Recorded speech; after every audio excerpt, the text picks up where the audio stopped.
There have been quite a few changes since I last did my Spurs video, so time to talk about this rejected starting lineup. So many changes the Spurs have made.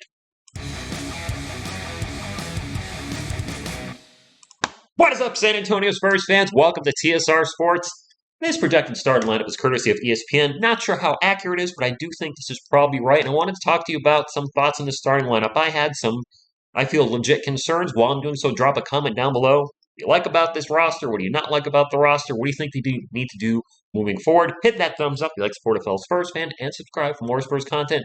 Real quick, at the end of this discussion, I have a couple updates on the Spurs games I'm going to, and yeah, we'll get into that in a few months. Anyway, when I look at this Spurs lineup, and I think this is probably what we're going to start the season off with, Spurs fans, the thing that immediately jumps out to me is this is a small lineup. And this was not a big starting lineup last year when you had DeJounte Murray in place of Trey Jones, but Murray was 6'5", Trey Jones is 6'1", so the lineup has gotten smaller. Devin Vassell is 6'5"-ish. Maybe 6'6", 6'7", depending on which set you go to. So he'll be a little bit of a size upgrade over Derek White. And of course, Doug, Kellen, and Jakob are the same height they were last year, which would be Kellen around 6'6", Jakob 7'1", Doug 6'7". Anyway, that's enough numbers. I'm concerned with the size, and particularly with the rebounding. We saw this team really struggle with rebounding last year, giving up second chance points, sometimes third chance points, sometimes fourth chance points. And now we have a smaller lineup. Who is going to step up and make up for DeJounte Murray's 8 rebounds per game? Trey Jones is a very solid rebounder for his size. I'll give him credit, and he hustles, he plays hard. Love his attitude, what he brings to the court.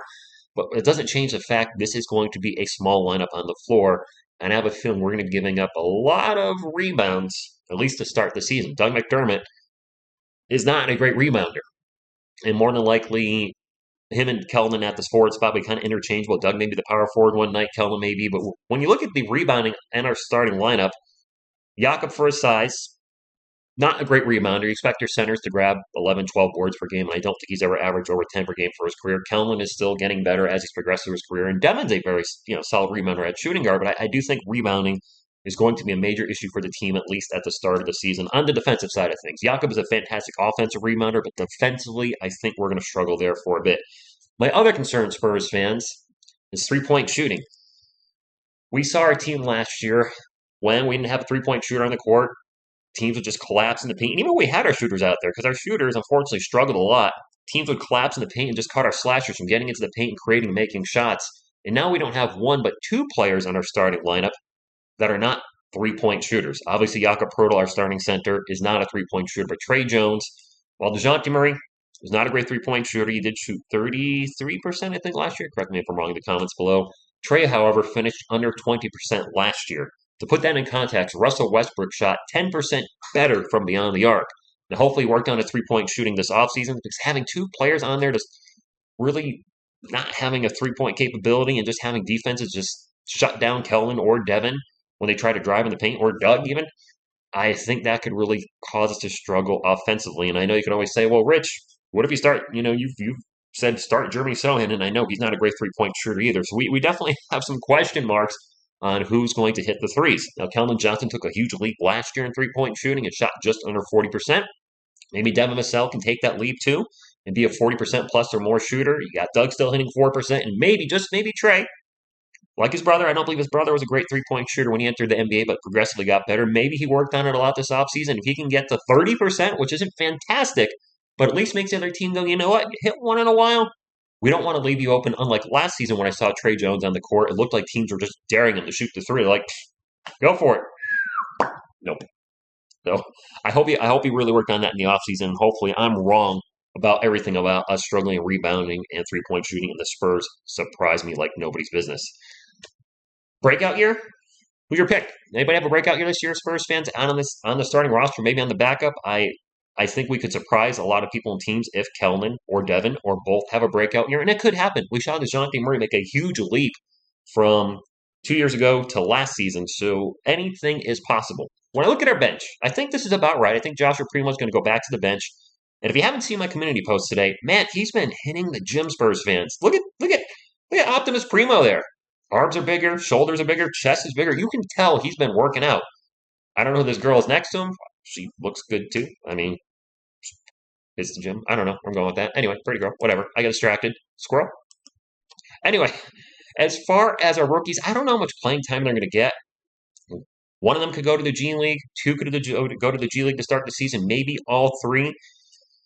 With Jeremy Sohan being our highest pick in what feels like forever, I don't think he'll go to the G League. Blake Wesley did impress a lot of us in the summer league, so maybe he doesn't go down. Malachi Brennan, I don't know what the Spurs organization's thoughts or what their plan is right now for the three rookies. Time will tell on that. As far as some new names on this roster, the other reason I'm doing this video, Jordan Hall, didn't know he was on the team, looked him up. He's a 6'7" rookie guard forward.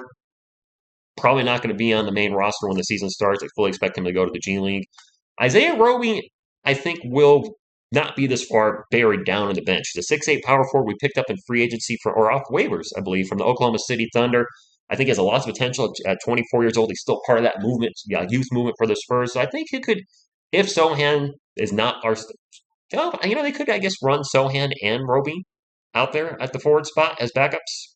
I suppose our backup rotation could be Sohan, Roby, Collins, and then Blake. Gosh, I don't know what they're going to do. Now I'm just throwing this out there and like, would Blake Wesley be our backup point guard off the bench now? I mean, who else is going to run the offense?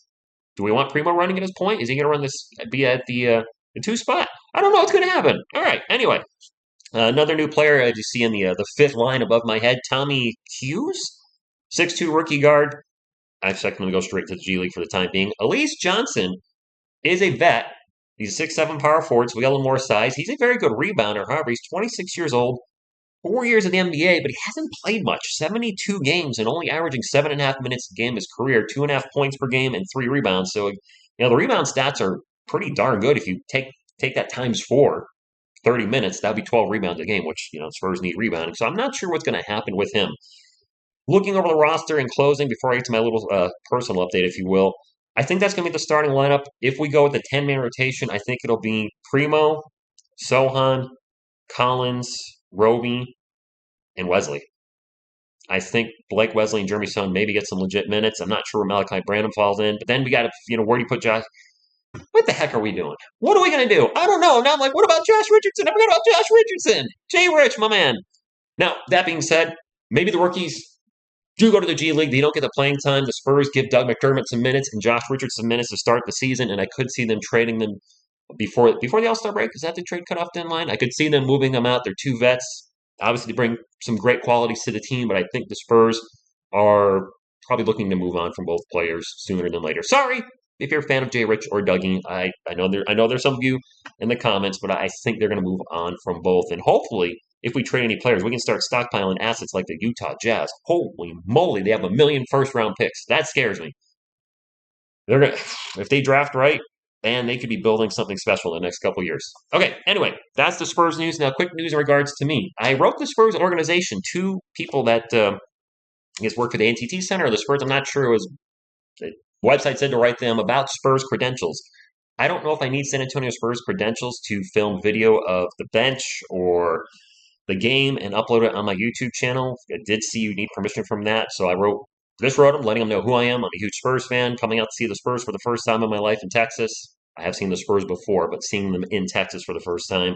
And if I need any press credentials, I'll probably hear back from them, I think, sometime this week. I got to assume they're very busy. But if I can get Spurs press credentials, or if I need them and can get them, man, that'd be pretty cool, right? And then the second thing is I've decided to go big or go home. I've told a lot of you that I'm going to the Spurs game. I already have my flight, hotel, rent a car, something else. Is that it? Yeah, got those 3 things set. I haven't bought my Spurs tickets yet because I'm checking SeatGeek now every couple of days. I'm going to try to get Spurs tickets behind the Spurs bench. I know it's going to be expensive. Looks like they're about $550 right now. You know what? This could be a once-in-a-lifetime thing where I make it out to Texas. I was like, you know what? I love my team. I want to support them. And I'm going to try to get both games behind the bench. I think that'd be really cool to see our guys, 15, 20, 25 feet away, whatever it is. They're going to be close. And I'm going to make that a goal. That'll be my Christmas present to myself, an expensive one, but I am going to try to get behind the Spurs bench for both games, which means you might actually see TSR Sports on TV. I'll be like, "Ooh, go Spurs!" Go. I'll be like, "Yeah, I know that guy." I don't know. I'm excited to go see them. I'm going to the game against the Pelicans December 2nd and the game against the Suns on December 4th. The Pelicans game is David bobblehead night. I know I won't be getting the bobblehead night that night, but I got to think If he's going to be at any game this season, it'll be that game. He's probably going to be there for both games, I would think. But if I'm on the Spurs bench, behind the Spurs bench, I got to think he's going to be somewhere up in front of me somewhere, which to just that would be awesome to have D-Rob. I just look over and I'm like, David Robinson is sitting 30 feet away from me watching the game. No. Okay, anyway, that's all I got, my friends. I hope you're having a great Labor Day weekend. Thank you all for tuning in. And as always, go Spurs, go!